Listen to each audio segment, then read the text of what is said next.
दृष्टिकोण में आपका स्वागत है अरुणा देवी के साथ, जहां आधुनिक हिंदुओं को सनातन धर्म को समझाने और उसकी रक्षा करने के लिए बौद्धिक साधन दिए जाते हैं। इस श्रृंखला के प्रथम एपिसोड में 3 आधुनिक हिंदू एक ऐसे वैश्विक वातावरण में हिंदू होने की चुनौतियों पर चर्चा करते हैं जो हिंदुओं के प्रति अनुकूल नहीं है, और मैं उन्हें हिंदू विरोधी पूर्वाग्रह का सामना करने के लिए एक उपयोगी सभ्यतागत उपकरण के रूप में दृष्टिकोण से परिचित कराती हूँ। क्या मैं सच बोल सकता हूँ? कभी कभी मुझे सच में समझ नहीं आता कि हिंदू होने का अर्थ समझाऊं कैसे। भावनात्मक रूप से मैं आज भी उससे जुड़ा हुआ महसूस करता हूँ। त्योहार, मंदिर, घर की परंपराएं, दिवाली की सुबह, आरती की आवाज, दादी की कहानियां, इन सब में मुझे अपनापन महसूस होता है। लेकिन जैसे ही कोई गहरे प्रश्न पूछता है, तुम हिंदू क्यों हो? हिंदू धर्म वास्तव में सिखाता क्या है? क्या ये आधुनिक दुनिया में प्रासंगिक भी है? मैं रुक जाता हूं। और शायद सबसे अजीब बात यह है कि मुझे स्वयं भी समझ नहीं आता कि मैं इतना असहज क्यों हो जाता हूं। क्योंकि हर जगह हमें अलग अलग बातें सिखाई जाती हैं।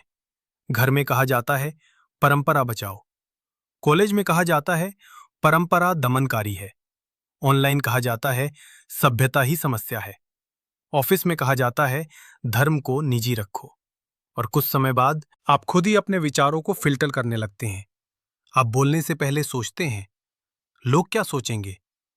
कहीं मैं असहिष्णु तो नहीं लगूंगा? कहीं लोग मुझे कट्टरपंथी तो नहीं समझेंगे? और धीरे धीरे आपको खुद समझ नहीं आता कि आपको मानना क्या है। और सच कहूं, मुझे लगता है हमारी पीढ़ी के बहुत से लोग 2 दुनियाओं के बीच फंसे हुए हैं। एक दुनिया कहती है अपनी जड़ों को बचाओ, दूसरी कहती है अपनी जड़ों से ऊपर उठो। और सबसे कठिन बात यह है कि आधुनिक समाज हर समय आपको ये महसूस कराता है कि अपनी सभ्यता के पक्ष में खड़ा होना किसी तरह नैतिक रूप से गलत है। इसलिए बहुत से लोग चुप रहना सीख जाते हैं। वे टकराव से बचते हैं, वे गहरे प्रश्नों से बचते हैं, और कुछ समय बाद वे स्वयं से भी बचने लगते हैं। और शायद ये कारण है कि इतने सारे आधुनिक हिंदू भीतर से टूटे हुए महसूस करते हैं, क्योंकि हमने परंपरा के टुकड़े तो विरासत में पाए, लेकिन उन्हें जोड़कर जीवन को समझने वाला दृष्टिकोण नहीं पाया। मुझे लगता है हमारी पीढ़ी के बहुत से लोग धन से दूर इसलिए नहीं जा रहे क्योंकि वे उससे घृणा करते हैं, बल्कि इसलिए क्योंकि वे लगातार मानसिक दबाव में जी रहे हैं। अगर आप अपनी परंपराओं के साथ खड़े रहें तो आपको पिछड़ा कहा जाता है। अगर आप अपनी पहचान पर गर्व करें तो लोग तुरंत आपको संदेह की नजर से देखने लगते हैं। और अगर आप बहुत अधिक आधुनिक बनने की कोशिश करें तो धीरे धीरे आप खुद से ही कटने लगते हैं। और सोशल मीडिया इस समस्या को और भी बढ़ा देता है। हर चीज तुरंत चरम पर पहुंच जाती है। या तो परंपरा पूरी तरह छोड़ दो, या हर चीज को बिना सोचे बचाओ। बीच में शांत होकर सोचने की जगह लगभग समाप्त हो चुकी है। और सच कहूं, ये सब बहुत थका देने वाला हो जाता है, क्योंकि हर प्रश्न तुरंत बहुत भारी लगने लगता है। रिश्ते, पहचान, परिवार, शादी, भविष्य, बच्चे, करियर, हर चीज के पीछे जैसे कोई नैतिक संघर्ष चल रहा हो। और आधुनिक समाज लगातार हमें ये सिखाता रहता है कि बस वही करो जिससे तुम्हें अच्छा लगे। अपना सत्य स्वयं चुनो, सभी सत्य व्यक्तिगत हैं। पहली बार सुनने पर यह सब बहुत मुक्त करने वाला लगता है, लेकिन फिर भी लोग पहले से अधिक बेचैन क्यों हैं? पहले से अधिक अकेले क्यों हैं? पहले से अधिक मानसिक रूप से थके हुए क्यों हैं? क्योंकि शायद समस्या स्वतंत्रता नहीं है। समस्या ये है कि हमें स्वतंत्रता तो दी गई, लेकिन दिशा नहीं दी गई। हमसे कहा गया सब कुछ स्वयं चुनो, लेकिन किसी ने ये नहीं सिखाया कि सही चुनाव कैसे किया जाता है। और कुछ समय बाद मनुष्य हर निर्णय से डरने लगता है। गलत रिश्ते का डर, गलत करियर का डर, गलत पहचान का डर, गलत विश्वास का डर। और शायद ये ही कारण है कि आज इतने सारे लोग भीतर से बिखरे हुए महसूस करते हैं, क्योंकि आधुनिक जीवन लगातार प्रतिक्रिया को पुरस्कृत करता है, चिंतन को नहीं। गति को पुरस्कृत करता है, गहराई को नहीं। प्रदर्शन को पुरस्कृत करता है, सत्य को नहीं। और धीरे धीरे मनुष्य स्वयं को समझने की क्षमता खोने लगता है।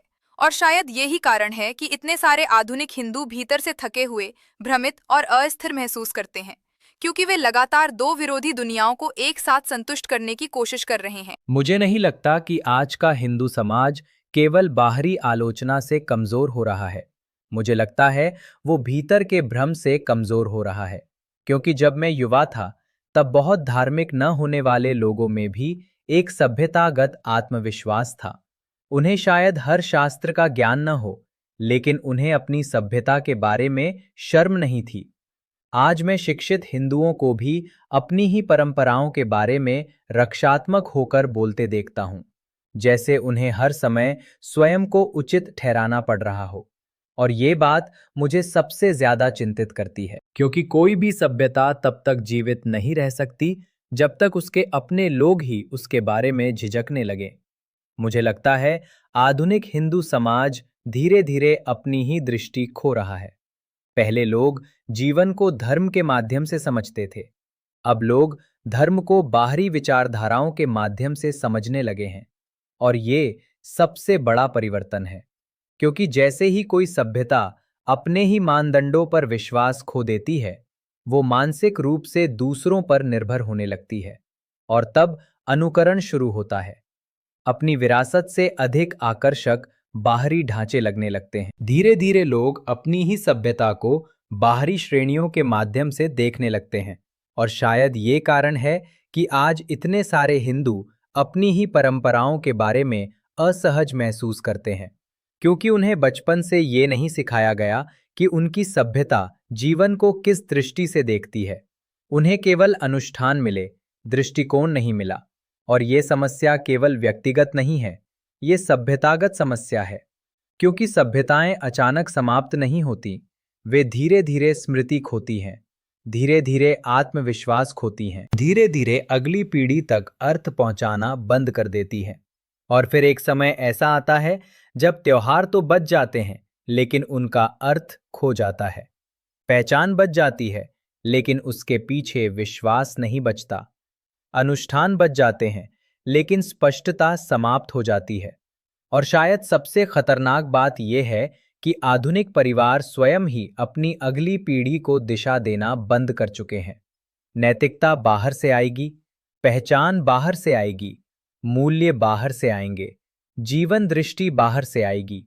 और फिर लोग आश्चर्य करते हैं कि बच्चे अपनी ही सभ्यता से भावनात्मक रूप से कटे हुए क्यों महसूस करते हैं। क्योंकि बच्चे केवल उपदेश नहीं सीखते, वे जीवन देखकर सीखते हैं। अगर वे अपने माता पिता में आत्मविश्वास नहीं देखते, अगर वे अपने घरों में धर्म को जीवित रूप में नहीं देखते, तो धीरे धीरे वे कहीं और अर्थ खोजने लगते हैं। और सच कहूं, ये बात मुझे सबसे अधिक डराती है, क्योंकि कोई भी सभ्यता बाहरी आक्रमण से पहले भीतर से कमजोर होती है। तुम तीनों जिस समस्या का वर्णन कर रहे हो, वो केवल व्यक्तिगत भ्रम नहीं है, वो दृष्टिकोण का संकट है। क्योंकि बहुत से आधुनिक हिंदुओं ने केवल परंपराएं विरासत में पाई हैं, लेकिन जीवन को धर्म के माध्यम से देखने की दृष्टि विरासत में नहीं पाई। और ये सबसे महत्वपूर्ण अंतर है। धर्म केवल पूजा पद्धति नहीं है, धर्म केवल सांस्कृतिक पहचान भी नहीं है, धर्म केवल भावनात्मक गौरव नहीं है, धर्म जीवन को समझने की एक पद्धति है। क्या मनुष्य को मजबूत बनाता है? क्या मनुष्य को कमजोर बनाता है? क्या परिवार को स्थिर बनाता है? क्या समाज को विखंडित करता है? क्या बुद्धि को स्पष्ट बनाता है? और क्या उसे भ्रमित करता है? लेकिन आधुनिक जीवन लगातार मनुष्य को बिना स्थिर ढांचे के जीने के लिए प्रशिक्षित कर रहा है। आपको कहा जाता है, अपनी नैतिकता स्वयं बनाओ, अपनी पहचान स्वयं चुनो, अपना सत्य स्वयं गढ़ो।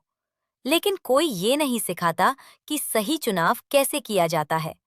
और ये कारण है कि आधुनिक मनुष्य धीरे धीरे भीतर से थकने लगता है। स्वतंत्रता के कारण नहीं, बल्कि इसलिए कि उसके पास स्वतंत्रता को दिशा देने वाला कोई स्थिर दृष्टिकोण नहीं होता। और बिना दृष्टिकोण के बुद्धिमान लोग भी भ्रमित हो जाते हैं। ये कारण है कि आज इतनी अधिक जानकारी होने के बावजूद इतनी कम स्पष्टता दिखाई देती है। क्योंकि जानकारी और बुद्धि एक ही चीज नहीं है। जानकारी केवल तथ्य देती है, दृष्टिकोण उन तथ्यों को अर्थ देता है।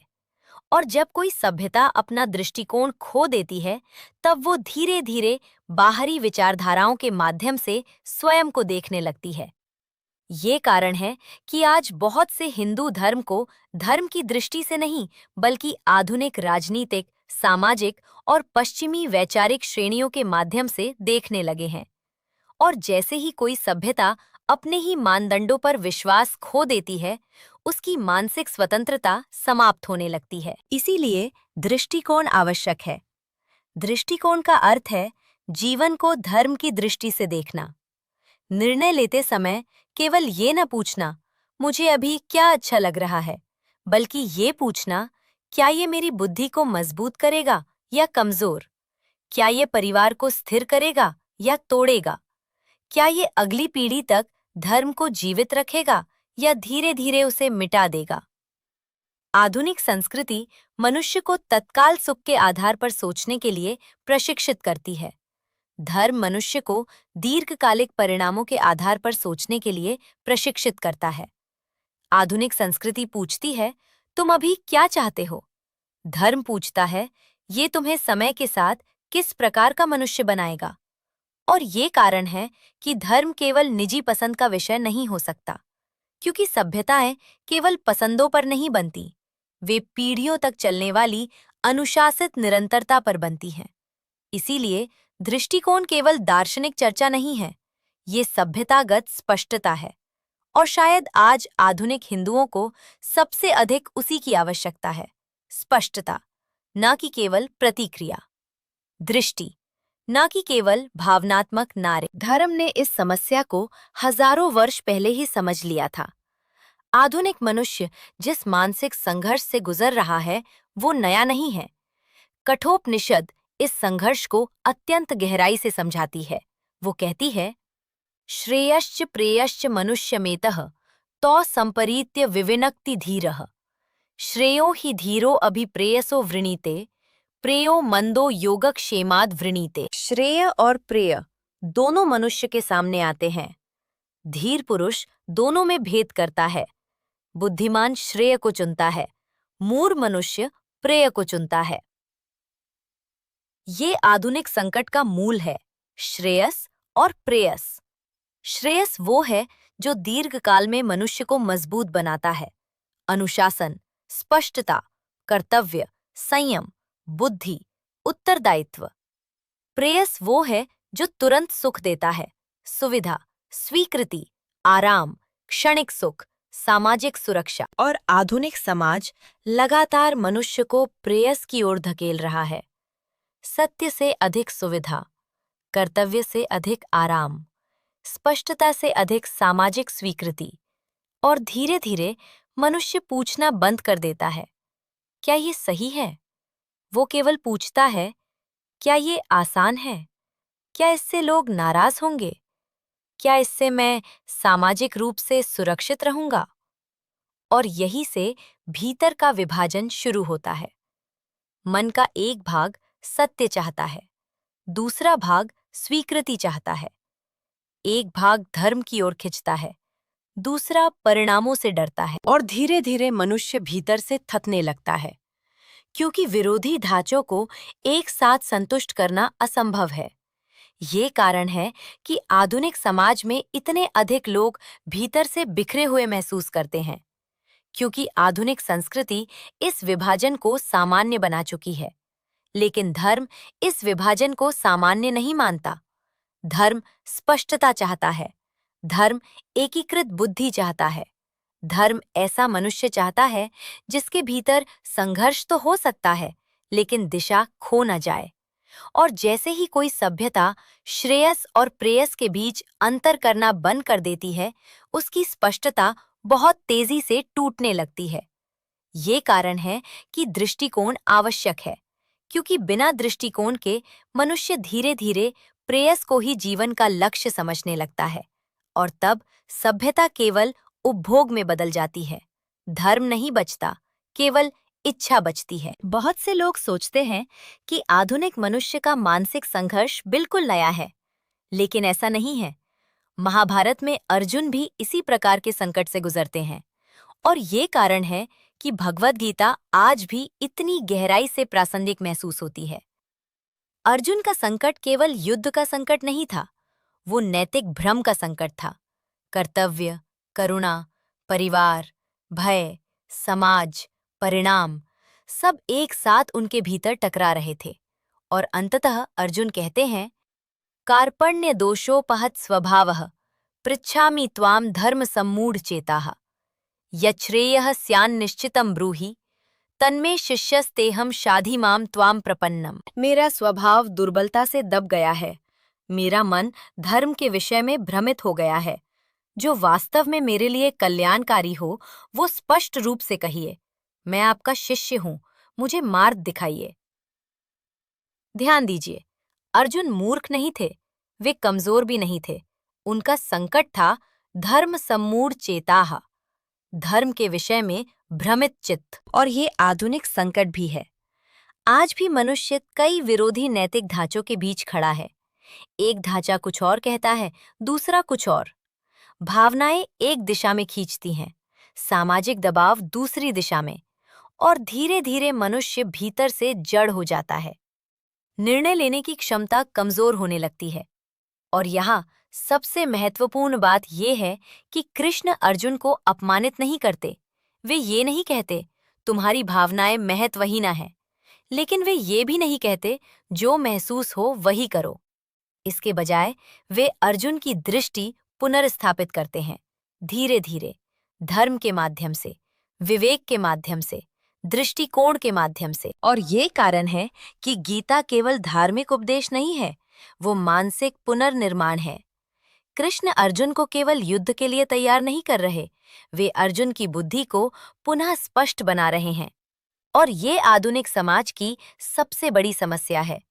आज मनुष्य के पास जानकारी बहुत है, लेकिन स्पष्टता बहुत कम है। उत्तेजना बहुत है, लेकिन दिशा बहुत कम है। प्रतिक्रिया बहुत है, लेकिन विवेक बहुत कम है। और ये कारण है कि आधुनिक जीवन स्वयं एक प्रकार का कुरुक्षेत्र बन गया है। हर दिन मनुष्य विरोधी मूल्यों के बीच खड़ा है। हर दिन उसे निर्णय लेना है, सत्य या सुविधा, कर्तव्य या स्वीकृति, धर्म या सामाजिक भय। और बिना दृष्टिकोण के मनुष्य धीरे धीरे भीतर से थकने लगता है। इसीलिए गीता आज भी प्रासंगिक है, क्योंकि आधुनिक मनुष्य को शायद पहले से अधिक स्पष्टता की आवश्यकता है। क्रोध की नहीं, घबराहट की नहीं, स्पष्ट दृष्टि की। मुझे लगता है बहुत से लोग कुरुक्षेत्र शब्द सुनते हैं और केवल युद्ध भूमि की कल्पना करते हैं, लेकिन शायद आधुनिक जीवन स्वयं एक प्रकार का कुरुक्षेत्र बन चुका है, क्योंकि आज संघर्ष हमेशा बाहरी नहीं होता, बहुत बार वो भीतर चल रहा होता है। जब कोई अचानक कहता है हिंदू धर्म दमनकारी है, तो बहुत से हिंदू तुरंत भीतर से अस्थिर हो जाते हैं। भले ही वे पूरी तरह सहमत ना हो, फिर भी उन्हें स्पष्ट रूप से उत्तर देना नहीं आता। क्यों? क्योंकि उन्हें बचपन से अपनी ही सभ्यता को समझने का ढांचा नहीं दिया गया। उन्हें केवल ये सिखाया गया, विवाद मत करो, शांत रहो, सबको खुश रखो। लेकिन किसी ने ये नहीं सिखाया कि सत्य और सामाजिक स्वीकृति टकराएं तो क्या करना चाहिए। और ये आधुनिक संघर्ष है। आज सामाजिक दबाव बहुत सूक्ष्म हो गया है। कोई सीधे ये नहीं कहता कि अपने धर्म को छोड़ दो, लेकिन धीरे धीरे आपको ये महसूस कराया जाता है कि अपनी परंपराओं पर गर्व करना गलत है, अपनी सभ्यता को बचाना संदेहास्पद है, धर्म को सार्वजनिक रूप से गंभीरता से लेना असुविधाजनक है। और कुछ समय बाद बहुत से लोग स्वयं ही अपने विचारों को सेंसर करने लगते हैं। वे बोलने से पहले डरते हैं, वे प्रश्न पूछने से डरते हैं, वे असहमति व्यक्त करने से डरते हैं, और धीरे धीरे वे स्पष्ट सोचने से भी डरने लगते हैं। सोशल मीडिया इस समस्या को और बढ़ा देता है, क्योंकि आधुनिक डिजिटल संस्कृति हर समय प्रतिक्रिया को पुरस्कृत करती है। जो सबसे तेज चिल्लाता है वही सबसे अधिक दिखाई देता है, जो सबसे अधिक उत्तेजना पैदा करता है वही सबसे अधिक फैलता है। लेकिन गहरी स्पष्टता धीमी होती है, चिंतन धीमा होता है, विवेक धीमा होता है, और आधुनिक समाज धीरे धीरे मनुष्य से धीमे होकर सोचने की क्षमता छीन रहा है। ये कारण है कि आज इतने अधिक लोग भीतर से मानसिक रूप से थके हुए महसूस करते हैं, क्योंकि वे लगातार विरोधी नैतिक ढांचों के बीच जी रहे हैं। एक तरफ सामाजिक स्वीकृति, दूसरी तरफ भीतर की बेचैनी, एक तरफ आधुनिकता, दूसरी तरफ जड़ों से कटने का डर। और शायद ये कारण है कि इतने सारे आधुनिक हिंदू भीतर से ये महसूस करते हैं कि कुछ बहुत महत्वपूर्ण खो रहा है, लेकिन उन्हें स्पष्ट रूप से समझ नहीं आता कि वो क्या है। मुझे लगता है बहुत से लोग ये मान लेते हैं कि सभ्यताएं अपने आप चलती रहती हैं, लेकिन ऐसा नहीं होता। कोई भी सभ्यता केवल नारों से जीवित नहीं रहती, वो जीवन के माध्यम से अगली पीढ़ी तक पहुंचती है। और शायद ये आधुनिक हिंदू समाज की सबसे बड़ी समस्या बन चुकी है। हमने धर्म को धीरे धीरे जीवन से अलग करना शुरू कर दिया है। अब धर्म केवल त्योहारों तक सीमित होता जा रहा है, केवल अवसरों तक, केवल प्रतीकों तक। लेकिन बच्चे केवल प्रतीक नहीं सीखते, वे जीवन देखकर सीखते हैं। अगर वे अपने घरों में श्रद्धा नहीं देखते, तो वे श्रद्धा नहीं सीखेंगे। अगर वे अपने माता पिता में आत्मविश्वास नहीं देखते, तो वे अपनी सभ्यता पर विश्वास करना नहीं सीखेंगे। अगर वे देखते हैं कि परिवार स्वयं अपनी परंपराओं को गंभीरता से नहीं लेता, तो वे भी उन्हें धीरे धीरे महत्व वही न मानने लगेंगे। और ये कारण है कि आज बहुत से युवा हिंदू भावनात्मक रूप से अपनी जड़ों से कटे हुए महसूस करते हैं, क्योंकि उन्हें केवल अनुष्ठान मिले, लेकिन उन अनुष्ठानों के पीछे का जीवन नहीं मिला। उन्हें केवल पहचान मिली, लेकिन पहचान के पीछे का दृष्टिकोण नहीं मिला। और शायद ये कारण है कि आज इतने सारे लोग भीतर से अस्थिर महसूस करते हैं, क्योंकि मनुष्य केवल उपभोग से स्थिर नहीं होता, केवल करियर से स्थिर नहीं होता, केवल आधुनिक सफलता से स्थिर नहीं होता। उसे अर्थ चाहिए, उसे दिशा चाहिए, उसे ये अनुभव चाहिए कि वो किसी बड़ी निरंतरता का भाग है। और जब सभ्यताएं ये निरंतरता खो देती हैं, तब धीरे धीरे केवल बाहरी ढांचा बचता है। त्योहार बच जाते हैं, लेकिन उनका अर्थ खो जाता है। मंदिर बच जाते हैं, लेकिन श्रद्धा कमजोर हो जाती है। पहचान बच जाती है, लेकिन उसके पीछे स्पष्टता समाप्त हो जाती है। और सच कहूं, मुझे लगता है ये कारण है कि आधुनिक समाज इतना मानसिक रूप से थका हुआ दिखाई देता है, क्योंकि मनुष्य को सुविधा तो मिली है, लेकिन स्थिरता नहीं मिली। उत्तेजना मिली है, लेकिन दिशा नहीं मिली। और शायद ये कारण है कि आज धर्म को केवल बहस में नहीं, जीवन में वापस लाने की आवश्यकता है। यदि आप ध्यान से देखें, तो आधुनिक मनुष्य की सबसे बड़ी समस्या केवल जानकारी की कमी नहीं है, स्पष्टता की कमी है, दिशा की कमी है, दृष्टिकोण की कमी है। और ये कारण है कि ये श्रृंखला आवश्यक है। ये श्रृंखला क्रोध के लिए नहीं है, ये किसी से घृणा करना सिखाने के लिए नहीं है, ये अंधी परंपरावादिता के लिए भी नहीं है। ये स्पष्टता के लिए है, दृष्टिकोण के लिए, धर्म के माध्यम से जीवन को पुनः समझने के लिए। इस श्रृंखला में हम आधुनिक हिंदुओं के वास्तविक प्रश्नों पर चर्चा करेंगे। पहचान, परिवार, विवाह, कर्तव्य, सहनशीलता, सीमाएं, सभ्यता, आधुनिकता, और सबसे महत्वपूर्ण, वो क्या है जिसे किसी सभ्यता को जीवित रखने के लिए कभी नहीं खोना चाहिए। लेकिन ये चर्चा केवल भावनात्मक प्रतिक्रियाओं के आधार पर नहीं होगी। हम प्रश्नों को देखेंगे, श्रुति के माध्यम से, स्मृति के माध्यम से, इतिहास के माध्यम से, युक्ति के माध्यम से, सभ्यतागत अनुभव के माध्यम से। क्योंकि कोई भी सभ्यता केवल रायों के आधार पर लंबे समय तक जीवित नहीं रह सकती। उसे स्थिर मानदंड चाहिए, संचित बुद्धि चाहिए, पीढ़ियों से परखी हुई दृष्टि चाहिए, और शायद सबसे महत्वपूर्ण, उसे कठिन प्रश्नों से भागना बंद करना होगा। क्योंकि कठिन प्रश्नों से बचना सभ्यता को सुरक्षित नहीं रखता, वो उसे धीरे धीरे कमजोर करता है। आधुनिक संस्कृति मनुष्य को असुविधा से डरना सिखाती है, लेकिन धर्म बहुत बार क्योंकि बिना दृष्टिकोण के मनुष्य धीरे धीरे केवल प्रतिक्रिया करने लगता है, सोचना बंद कर देता है, विवेक कमजोर होने लगता है, और अंततः सभ्यता केवल भावनात्मक पहचान बनकर रह जाती है, स्पष्टता समाप्त हो जाती है। लेकिन ध्यान रखिए, धर्म का उद्देश्य मनुष्य से चुनाव छीनना नहीं है। भगवान कृष्ण अर्जुन को मजबूर नहीं करते, वे अर्जुन की दृष्टि स्पष्ट करते हैं और फिर निर्णय अर्जुन पर छोड़ देते हैं। इसीलिए भगवद गीता में कृष्ण कहते हैं, विमृश्य तदशेषेण यथेच्छसि तथा कुरु। इस सब पर गहराई से विचार करो, फिर जैसा उचित समझो वैसा करो।